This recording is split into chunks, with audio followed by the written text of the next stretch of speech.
What is up, YouTube? It's Jay Coffee back with an update. The other day, I believe it was the day before Thanksgiving, the world sat back, shock, anxiety developing as a car right at the U.S.-Canadian border, the Rainbow Bridge from Niagara Falls, New York to Ontario, on that bridge, a car crashed and erupted into flames, and I believe it hit a border patrol or customs building, and we saw eyewitnesses speaking out. I actually went live when this happened, and we all just were wondering what's going on. As there were reports, indeed, from media outlets coming out saying that it was of terror.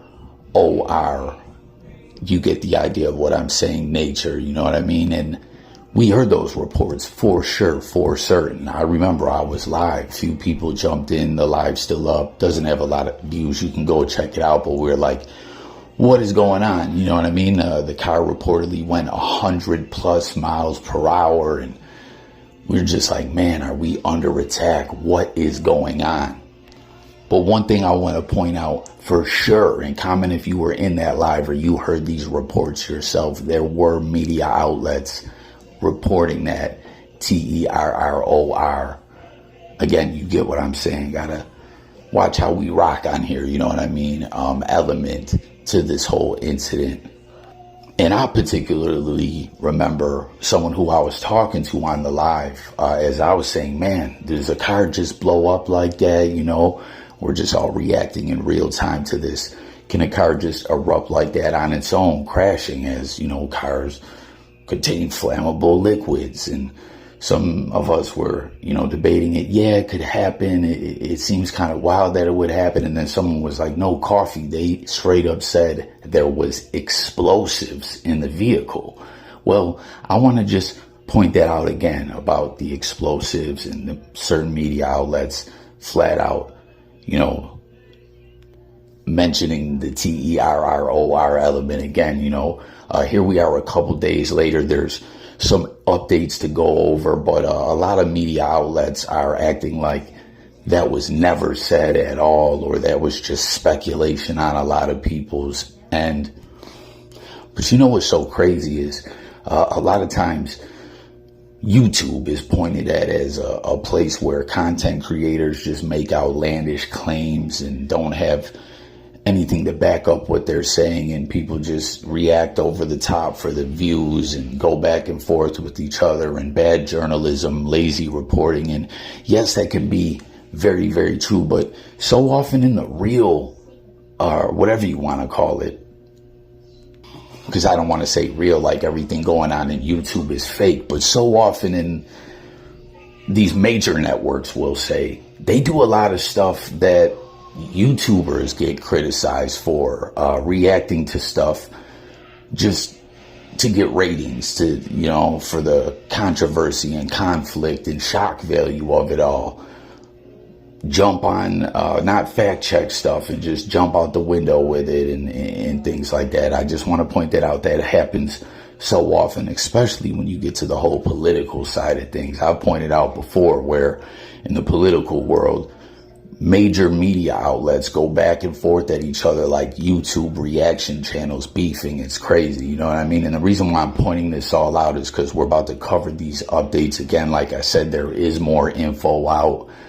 Some things remain unclear, and let's react to all this together. Everyone jump in the comments. As always, if you're new to the channel, that's what it's all about over here on Jay Coffee Talk, hearing from you guys, the people, coffee talking it up with you guys. So get active in that comment thread. But you're going to see there's a lot of backtracking going on by media outlets through all this, and many questions remain.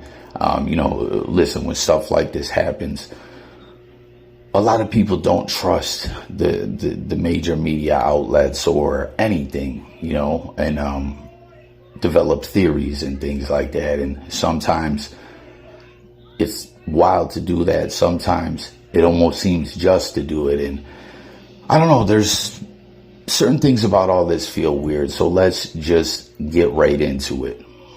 But again, comment and let me know if you remember those reports coming out, and go back to the live that I'll pin below You know what I mean? If you don't remember, if you need a refresher, or if you haven't heard it, there were indeed media outlets saying TERROR and explosives in the vehicle. Good afternoon. I just returned from the scene of a horrific accident that led to a high-level anxiety all the way from Western New York to Albany to Washington. But before I describe the details, I want to be very, very clear to Americans and New Yorkers. At this time, there is no indication of a terrorist attack. Let me repeat that. At this time, there is no indication of a terrorist-involved attack here at the Rainbow Bridge in Western New York.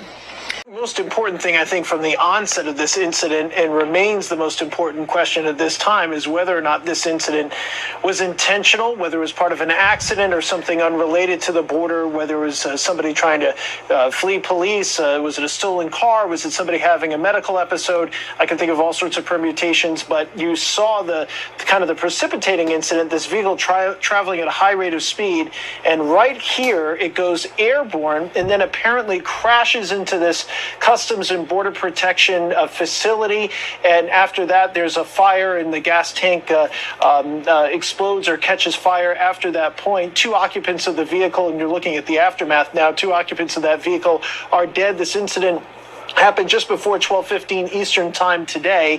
And so right now, investigators are obviously quickly trying to understand, was this an intentional act? And if so, why? And to make sure that there's nobody else that's potentially involved in it. And now you are looking at some images I was referring to you earlier, just the fact that this car is completely in shambles and is just pieces that are left over. You're looking at what it crashed into there and the remnants of the fire. So these are images that we saw earlier in the remnants of it. I think it's important for people to know that according to 4 senior law enforcement officials, to myself and colleague Jonathan Dienst, there is no indication that there was an explosive in this vehicle or any sort of secondary device. So I think it's important to know that that's what they've learned so far. And obviously you can see the car is in pieces. All right, so 2 reports there. One is New York State Governor Kathy Hochul addressing the media, addressing the world, saying pretty much no indication of TERROR. Let's chill out with that, and more or less we're still investigating this, all plain and simple. That's pretty much what she said. And then a second report, they're saying, no indication of TERROR, and the whole explosives in the vehicle thing, not true. Now, that's been something that is conflicting through all this, where again, the day this happened, there were reports indeed of explosives in the vehicle.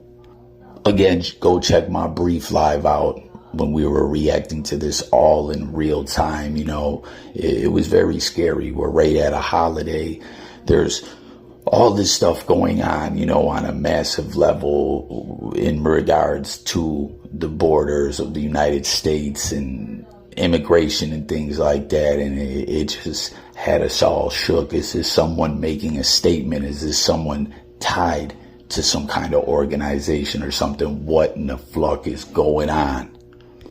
And you heard that guy say something about, was this intentional or an accident or something like that? And we're going to get into some more reports as well. Well, as a couple of days have passed, the drivers of that car, which was a Bentley, I don't know, that just shocks me that was a Bentley. I don't know why. Let me know if you feel the same way.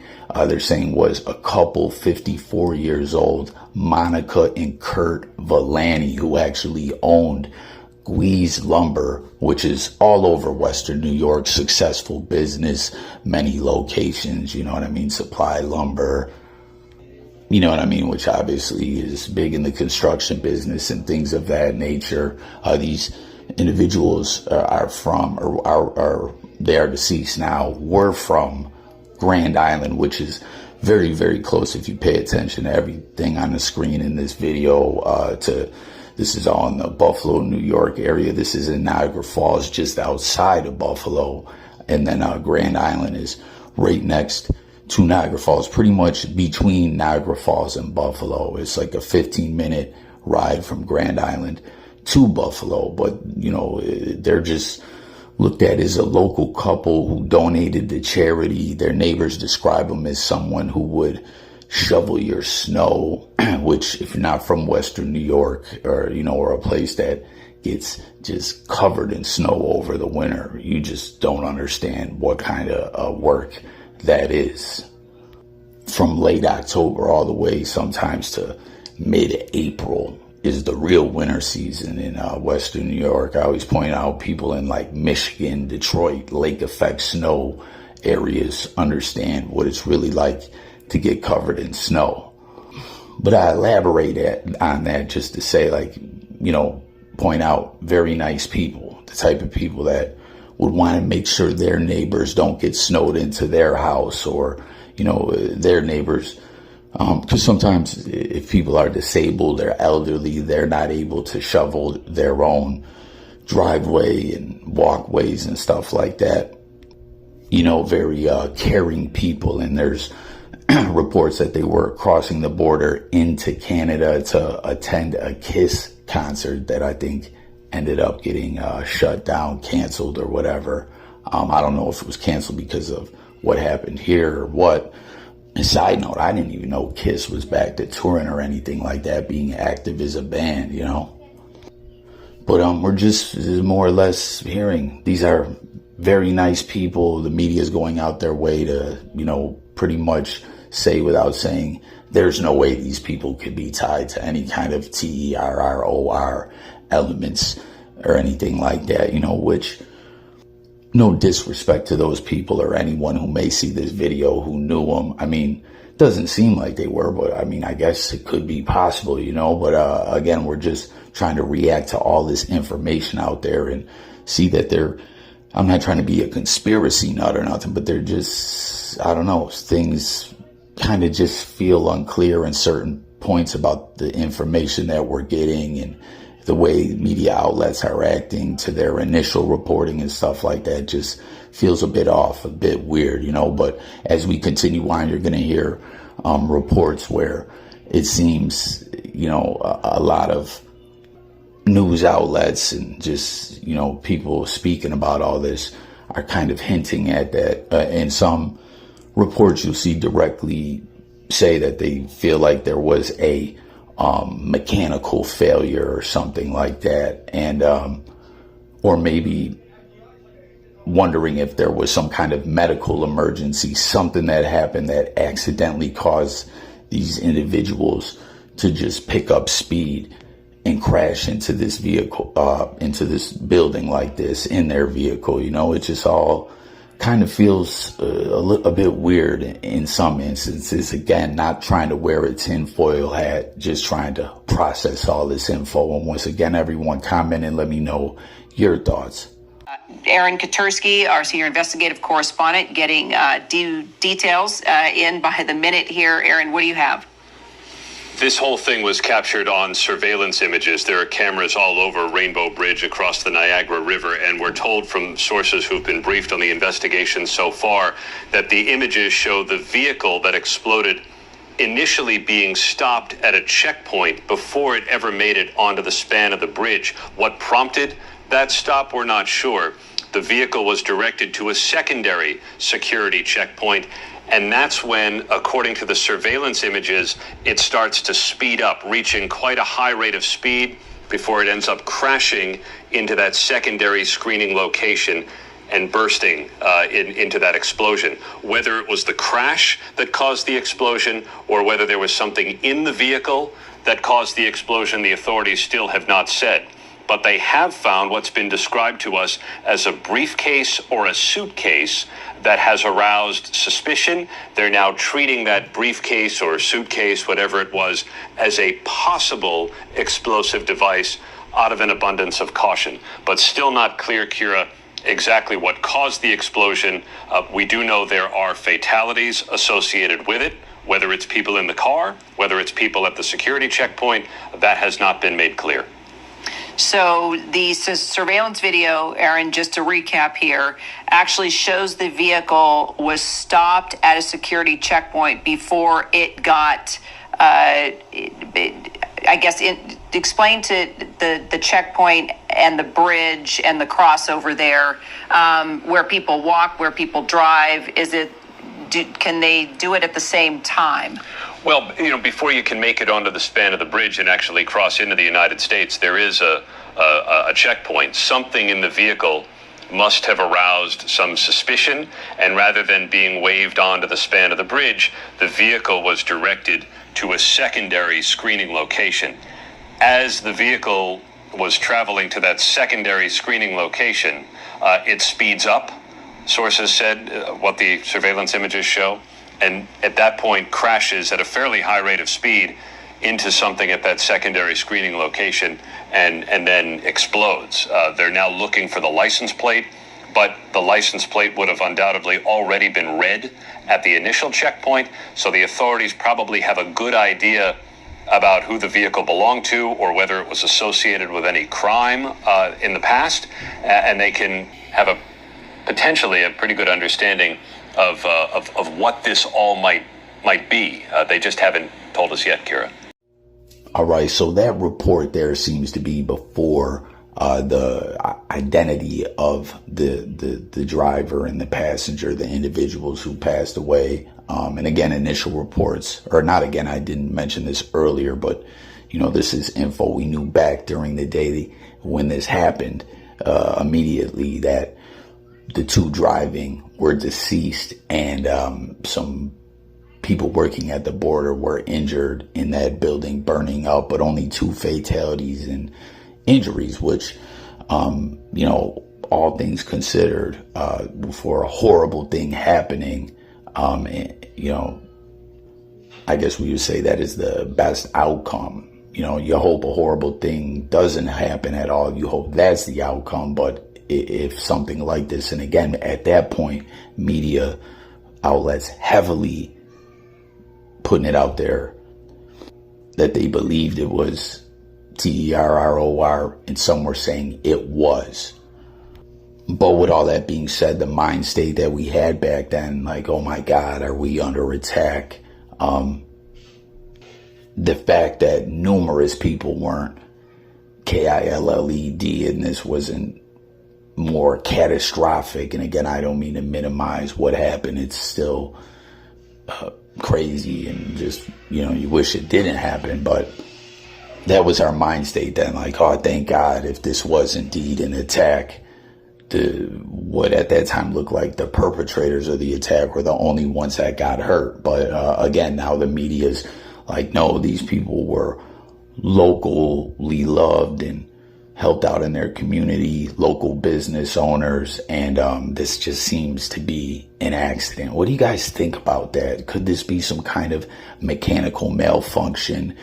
Could there have been some kind of medical emergency, like some are thinking maybe a stroke or a heart attack? I mean, if that happened, with someone's foot jammed the pedal like that, does that make any sense to you? But in that report there, you heard one of the correspondents speaking about information they were getting where the individual got stopped at one checkpoint and then directed to go to a second checkpoint for further inspections, which more or less anyone who's ever crossed the border or customs or anything like that, they send you to that second spot. You're getting out. They're going through your car.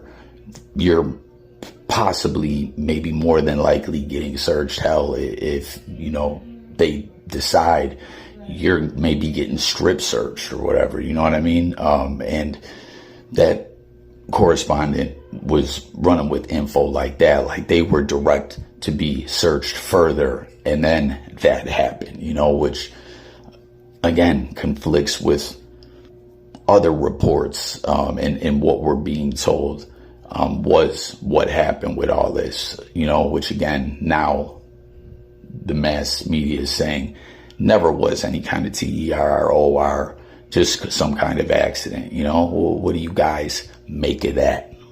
Do you think it was responsible for you to call yesterday's explosion by the checkpoint at the Rainbow Bridge terrorism when no U.S. or Canadian officials said that was or authorities said that was the case, and when the New York governor also said there was no evidence to suggest terrorism activity? Actually, you're wrong. You're a CP? Okay, so CP, by the way, CP, just for everyone's knowledge, did have to make 3 corrections for falsehoods that they put into a single article. I think that might be unprecedented. I'm actually thinking about checking with the Guinness Book of World Records to see if there's ever been a news agency that has had to issue 3 corrections for patent falsehoods that they admit they had been made in one single article, and now you've made yet another falsehood in your question. Where you are wrong is that CTV reported that the government of Canada was presuming that the incident was terrorist. So, yeah, and that's what I said in my remarks. You're right. It was a media report. But it's citing media reports and not... Which is what I said. In the House, I said there are media reports. And you think that's a responsible thing to go on, to make that kind of a statement at the time without speaking? What kind of statement? Calling something terrorist. I didn't. I said there were media reports. But that's the distinction we're making, okay? No, there's no distinction. What I said, and I was right, was that there were media reports of a terror-related event. By your admission, there were media reports of a terror-related event. And that media report, according to CTV, unless you're questioning their integrity now, came from security officials in the Trudeau government. So do you think the CTV was irresponsible in putting out that tweet?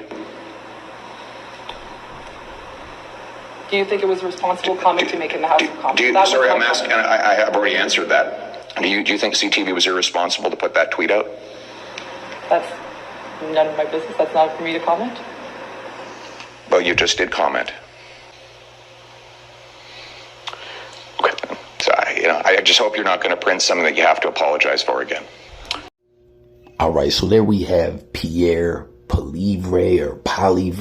Apologies if I'm saying his name incorrectly. I believe it's a French name. That is a guy from Canada who is a Canadian political party leader, and he's being pressed by a journalist saying, you came out and said, referenced that this was a terror attack, and was that irresponsible of you? And he's saying, no. You're a journalist. I believe he even said to her, the outlet you work for put out all this BS saying that, and I referenced it or whatever. And, there was so many fact check issues with the reports that you put out, so many retractions or apologies that the media outlet had to make on this report, that it should be in the Guinness Book of World Records, quite possibly. I think I want to holler at them and, have them check your guys' reports that were all flucked up and, not fact-based and all that. And, I don't know, it was just kind of a crazy standoff between the politician and journalist. She tried to clap back, and I don't know, it was messy. And definitely comment and let me know what you felt about that interaction between the journalist and the politician. But my point in, what I'm referencing with this, as that was in Canada, which not a lot of the reports that we were reacting to the day that this all happened were from Canadian media outlets. It was stuff in the United States. But, once again, there's just all this backtracking by the media at this point on both sides of the border, more or less kind of like this was never the case, that there were never any for sure reports that this was or could be related to a terror element. And that is just not true. You know what I mean? Now, we heard it right on my channel, and there was other stuff not reacted to in that live that we saw coming out the day of, and maybe even the day after, where we all trying to figure out what was going on. Were we embroiled in some kind of attack? Could this be the start of WW3 or something like that? You know what I mean? It's just not true what a lot of these media outlets are saying. They're just acting like that was not the case. Now, you heard him say something about Canadian or United States officials. Reports from officials and report from the media are two different things. You know, sometimes, and we say officials, we mean officials in the government on a national or state level or something of that nature. Is different than just a media outlet putting out reports, or sometimes they will put out the report of officials, but I'm just pointing that out to differentiate the two. But I just wanted to get the full scope on many levels from a lot of different media outlets at this point, you know. As now, once again, the official story out there is more or less, this is an accident. Local couple who was business owners and, you know, being looked at as good people, did this on accident when they were trying to go to Canada for a Kiss concert in their Bentley. I don't know, again, why that blows my mind, but just wow that was a Bentley. Doesn't look like it in the footage, but it's grainy footage nonetheless. Does that make sense to you? Does that sit well with you? Jump in the comments. But again, we are seeing backtracking on the whole explosives and things like that, you know, and there's stuff that differentiates between the eyewitnesses and official reports that came out. As we all know what we heard that day, they definitely said that there was explosives. And then in one of those reports, the one before this one that I played, that was speaking of, you know, the car being stopped and directed to a second checkpoint. There was reports of officials seeing some kind of baggage or something like that in the vehicle that arose suspicion. But everyone, get in the comments. Let me know, what is your reaction to all of this? Do you feel like there is stuff that doesn't add up? And once again, I'm not trying to get people shook up or worried or, you know, like, oh, we're being lied to. This is a big conspiracy. You know what I'm saying? As I'd like to point out, there are big things that happen in the past where there is stuff that seems like we've been lied to, or there's been conflicting reports of different incidents where the world still feels like we don't know exactly what happened, or if we were told the truth, or there's, you know, two different stories that conflict with each other. You know what I mean? It's all wild. But what does your gut tell you about all this? What is your reaction? And just a side note too, if you see some of the Family Guy footage, some individuals on social media are pointing out that the Family Guy, you know, there's all that stuff about the Simpsons predicted so much stuff before it happened, which if you really look into a lot of that stuff, sometimes it's not as simple or as true as you'd be led to believe by social media posts and videos and stuff like that when you really get down to the nitty gritty of it all. But Family Guy apparently had a video about, or I'm sorry, an episode about the Rainbow Bridge and an attack, you know. But there you have it, man. The official story.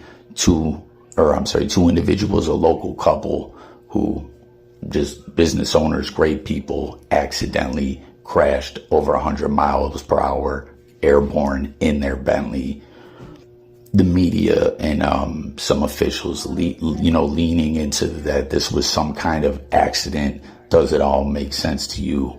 Jump in the comments. Again, can some kind of medical emergency have you drive 100 like that? A mechanical issue. There's been stuff that happened in the past where cars, the gas pedal got stuck or something like that. But that's very, very rare. And in the instances where that happened, you know, people had just got work done on their car that caused that to happen. Or, I mean, there's just very extenuating circumstances, but for that to happen right at that very moment, it just seems very peculiar, very odd, right on the bridge, going across the border, you know. I don't know. But that's all I got, man. Again, what does your gut tell you? Does this all make sense? Is something not adding up? Has the media backtracked on some of the info? Have officials backtracked on some of the info? And if you think they did, what does that say to you? Let's talk about it all in the comments below. Thanks for watching. Don't forget to subscribe. I look forward to talking to you all. This is Jay Coffee Talk, talking music, news, sports, and more. I'm out of here. Peace.